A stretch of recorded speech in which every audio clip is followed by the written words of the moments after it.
बाबर आवान साहब पाकिस्तान तहरीक इंसाफ से ज्वाइन कर रहे हैं मुझे, मैं आपकी शुक्रगुजार हूँ। अस्सलाम वालेकुम सर। तहरीक इंसाफ ने हुकूमत की मुज़ाकरात की जो पेशकश है उससे मुस्तरद किया, लेकिन हुकूमती कमेटी ने आप लोगों को वक्त दिया है जो अब से 1.5 घंटे के बाद वो वक्त ख़त्म हो जाएगा, तो और उसके बाद शायद वो अपनी मुज़ाकराती कमेटी को तहलील भी कर दें, तो क्या रिकंसीडर कर रहे हैं आप लोग?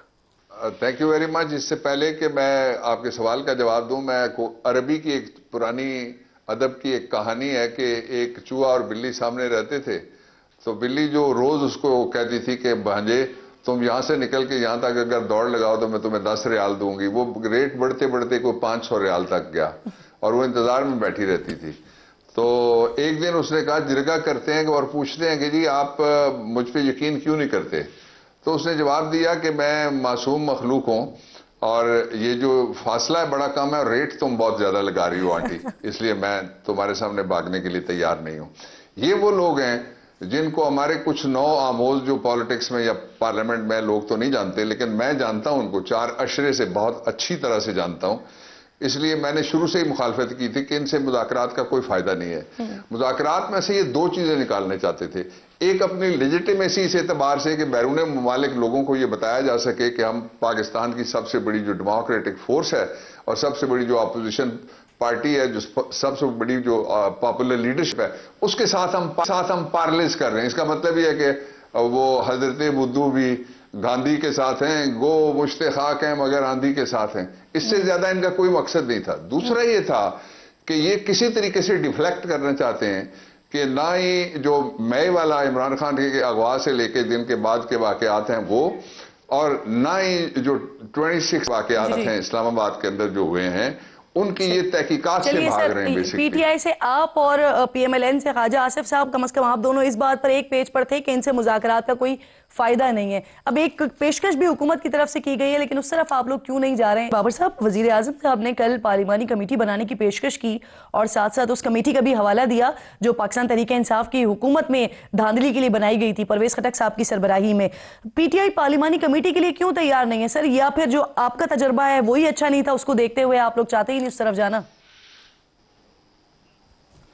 2 वजूहात। एक तो आपने बहुत अच्छे तरीके से सवाल करके उसका one portion is answered bye you by yourself.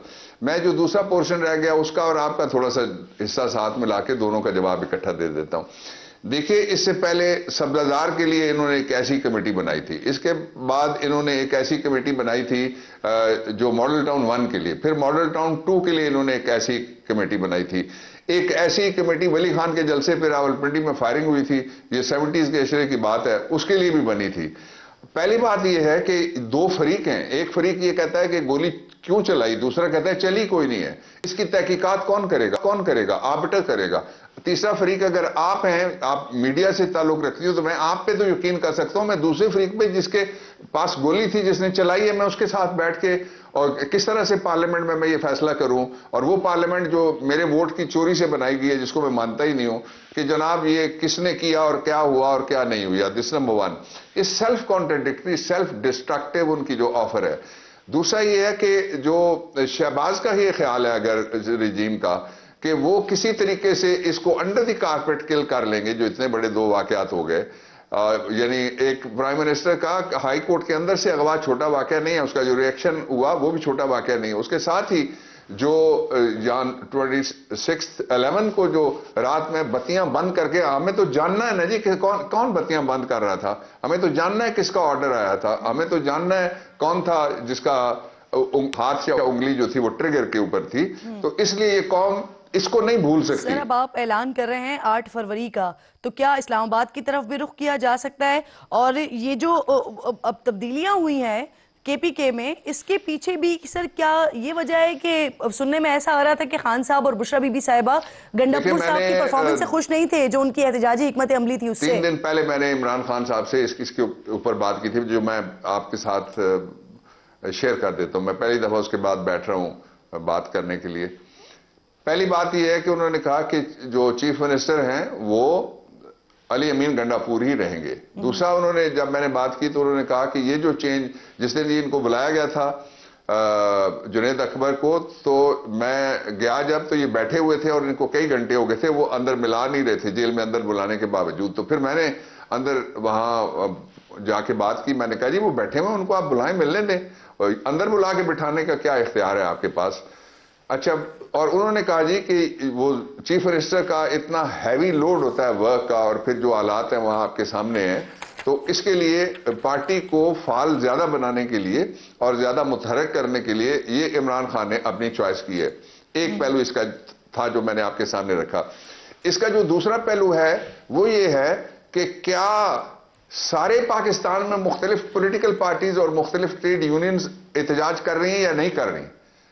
جو مذہبی نام کے اوپر سیاست کرتے ہیں یا دوسرے کام کرتے ہیں وہ احتجاج کر رہے ہیں یا نہیں کر رہے ہیں؟ وائی ون پارٹی اس کو سنگل آؤٹ کر کے آپ یہ کہیں کہ جس طرح سے آپ یہ کہتے ہیں کہ عمران خان کا ٹرائل جیل کے اندر ہوگا، اگرچہ 5 وزرائے اعظم اس ملک کے، 2 صدر اس ملک کے، 1 آرمی چیف اس ملک کا، 1 نیول چیف اس ملک کا، اس کا عام عدالتوں میں ٹرائل ہوا ہے، کسی کو کوئی خطرہ نہیں ہے۔ اور عمران خان کو اگر سپریم کورٹ نے 1 سے زیادہ مرتبہ یہ اندیا دیا کہ جی ان کو آپ اگر یہ نہیں کرتے تو ان کو پیش کریں، میں سپریم کورٹ سے درخواست ہے نا آپ کے شو سے کہ فوراً عمران خان کو بلائیں۔ سر، عمران خان نے ویسے چیف جسٹس کو اور آئینی بینچ کے سربراہ کو خط لکھا ہے جوڈیشل کمیشن بنانے کے لیے، تو ایک تو یہ سر کہ کیا حکومت کی مرضی کے بغیر کمیشن بن سکتا ہے، اور پھر یہ دیکھنے کی ضرورت ہے کہ یہ تو چیف جسٹس اور آئینی بینچ کے سربراہ 26ویں آئینی ترمیم کے نتیجے میں آئے۔ اس کی بھی مثال موجود ہے۔ آپ نے بڑا سرجیکل سوال کیا ہے کرن۔ دیکھیے، آپ کو یاد ہوگا کہ نواز شریف نے جب پینما کا موقع آیا تھا تو انہوں نے پہلے کہا تھا کہ جناب اسپیکر اپنے اسپیکر سے یہ ہیں وہ وسائل، رسیدیں اور ذرائع جن کے ذریعے ہم نے پیسے بنائے، میرے ابا جی نے کمر باندھی اور وہ چلے گئے اور انہوں نے اتنے باہر جا کے مڈل ایسٹ میں پیسے کمائے۔ یہ کہنے کے بعد انہوں نے خط لکھ دیا، اس وقت جسٹس جمالی تھے، جسٹس جمالی صاحب کے سامنے عمران خان میں پیش ہوئے، اور وکلا بھی ہمارے ساتھ تھے، لیڈرز ہمارے ساتھ تھے پی ٹی آئی کے سارے، اور وہاں انہوں نے کہا کہ میں ایک آپ کو میں یہ کمیشن دیتا ہوں اور میں یہ کرتا ہوں۔ جسٹس جمالی صاحب اگرچہ بہت ہی قابل احترام تھے میرے لیے، لیکن ہم نے مشورہ کیا، ہم نے کہا جی ہم آپس میں پہلے بات کر لیں۔ مشورہ کیا، ہم باہر نکلے، میں نے کہا جی یہ ماننے والی چیز نہیں ہے جس کو عمران خان صاحب نے انڈورس کیا، اس لیے کہ ہم نے کہا کہ یہ جس ٹائپ کا یہ کمیشن حکومت بنانا چاہتی ہے اس قسم کا کمیشن ہم قبول نہیں کریں گے۔ پھر ایک کورٹ نے پھر خود ہیئرنگ کی اور خود ہیئرنگ کر کے اپنی طرف سے انویسٹیگیشن کرائی۔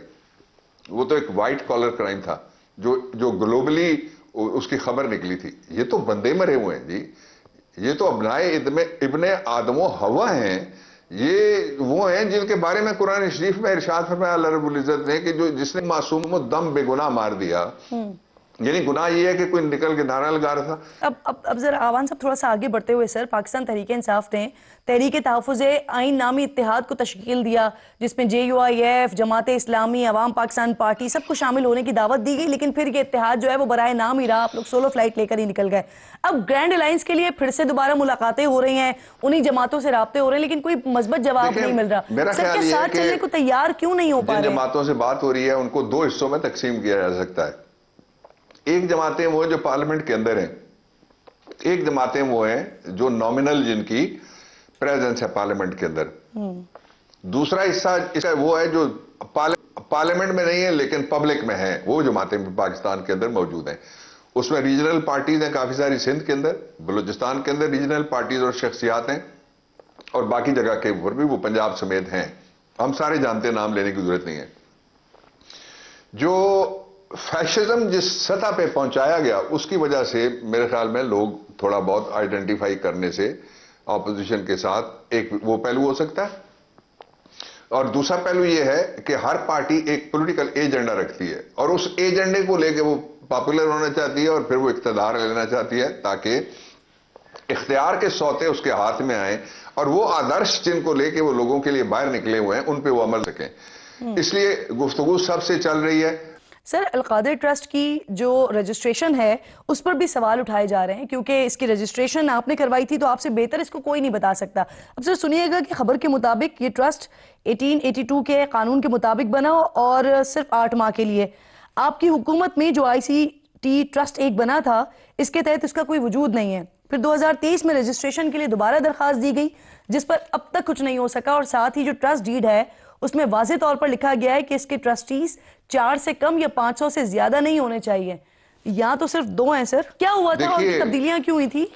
जो ट्रस्ट के जो कवानीन है ना, वो अगर कोई शख्स गलत ट्रस्ट भी कोई, ये तो बिल्कुल सही था, कानून के मुताबिक था, और इसको जो ट्रस्ट का इदारा है जिसके पास रजिस्ट्रेशन थी उसने रजिस्टर किया। आज जब मैं आपसे बात कर रहा हूं, इस वक्त तक इसकी रजिस्ट्रेशन कभी मनसूख नहीं हुई। इसका मतलब है ये ठीक था कानूनी तौर पे इदारे के लिए। ये हुकूमत के लिए क्या था, आले शरीफ के लिए क्या था, ये दूसरी बात है। एक बात। दूसरा ये है कि ट्रस्ट अगर उसके अंदर कोई सुकम भी रह जाए तो वो फौजदारी जुर्म कोई नहीं है। तीसरी बात यह है कि ये तो केस ही नहीं है इनका केस ये है कि कोई 190 मिलियन यूएस डॉलर हैं जो कहीं पे उनकी मनी लॉन्ड्रिंग हो गई और वो कहीं पे साइफन आउट हो गए और वो कहीं पे गायब हो गए। मैं कहता हूं पहले तो मुझे registrar supreme court of Pakistan से ये कहना है कि आप खत एक लिख दें कि वैसे वो कहां पड़े हुए हैं। दूसरा, जो बैंक है सुप्रीम कोर्ट ऑफ पाकिस्तान के अंदर, वकीलों के अक्सर अकाउंट मेरे समेत वहीं पे हैं, वो बैंक है जिसके अंदर ये पैसे अगर पड़े हुए हैं तो वो वहां जाके मैनेजर को वो क्यों नहीं पूछते कि ये पैसे कहां हैं। तीसरा ये है कि ये नहीं है कि इमरान या बुशरा के किसी अकाउंट में एक टेडी पैसा गया है। सर, सवाल मैं आपसे ये कर रही हूँ, वो जो नाम तब्दील किया गया था, आपको हटाकर फिर दूसरे रखे गए थे, आपका नाम निकल गया लेकिन बाकी लोग भी रजिस्टर्ड नहीं हुए और वो खान साहब और बुशरा बीबी के ऊपर ही रजिस्टर्ड है, ये तब्दीलियां क्यों हुई थी सर, ये पूछ रही हूं मैं जरा करेक्ट कर दूं किरण, नहीं मैं करेक्ट कर दूं, मुझे जुल्फी का तो नहीं पता, मैंने रिजाइन किया था, मेरी मसरूफियात ऐसी थी जी, और मैंने रिजाइन करके उनसे कहा था कि जो मेरे हाथ तक लीगल काम था, चूंकि जो मैंने कर दिया है इसलिए मैंने खुद रिजाइन किया था, मेरा इन राइटिंग रिजाइन था। नंबर 1। दूसरी बात यह है कि ये ब्रांड नेम किसने तख्लीक किया, 190 मिलियन पाउंड, ये कोई केस का नाम था? अलकादर ट्रस्ट है। मैं यूनिवर्सिटी में अभी भी गया हूं, आप यूनिवर्सिटी प्लीज जरूर किरण जाइए, आपने बड़े अच्छे बाहर निकल के प्रोग्राम किए हुए हैं, एक रोड शो करें, आप लोगों से पूछते जाएं कि वो जंगल में मंगल किस आदमी ने बनाया हुआ है, जहां पे जो बड़ी फैसिलिटी है वो रसूल मोहतरम सल्लल्लाहु अलैहि वसल्लम की सीरत तैयबा और हुजूर मोहतरम सल्लल्लाहु अलैहि वसल्लम के अलावा जो वो हस्ती जिसने कुरान आपके कल्बे मुबारक पे नादिल किया, उसकी तालीमात दी जाती हैं, और दूसरा जो है वो असरी उलूम वहां पढ़ाए जाते हैं। ये इस केस के फैसले के तीसरे दिन मैं वहां गया था। मैं मुतालबा करता हूं जो अपीलेट कोर्ट है उससे कि फौरी तौर पे आप जो ट्रस्ट है जिसके नीचे यूनिवर्सिटी चल रही है, लोगों के हजारों बच्चे वहां पे पढ़ रहे हैं, उनका मुस्तकबिल का सवाल है, तो वो कोई खातून या मर्द ये ना कहे कि वो मेरे नीचे आ गया और मैं उसके ऊपर बैठ जाऊंगा अब जाके और वो मैंने चलने नहीं देना। वो ट्रस्ट जिनके लिए बना था उन्हीं के लिए रहेगा, जो यूनिवर्सिटी जिनके लिए इंशाल्लाह ये चलती रहेगी। ये जो केसेस हैं ये सारे प्रोपेगेंडा केसेस हैं। आप कह रहे हैं सारे प्रोपेगेंडा केसेस हैं। बहुत बहुत शुक्रिया आपका बाबर अवान साहब, प्रोग्राम में आप साथ मौजूद थे। एक छोटा सा ब्रेक लीजिए नाज़रीन, ब्रेक के बाद जब वापस आएंगे तो पारा चनार और कुरम की बात करेंगे, जहां पर रियासत तो कोशिश कर रही है कि किसी तरह से वहां देर पर अमन कायम हो जाए, लेकिन 4 महीने से जो कुछ वहां सूरत हाल है अब तक अमन क्यों नहीं कायम हो पा रहा,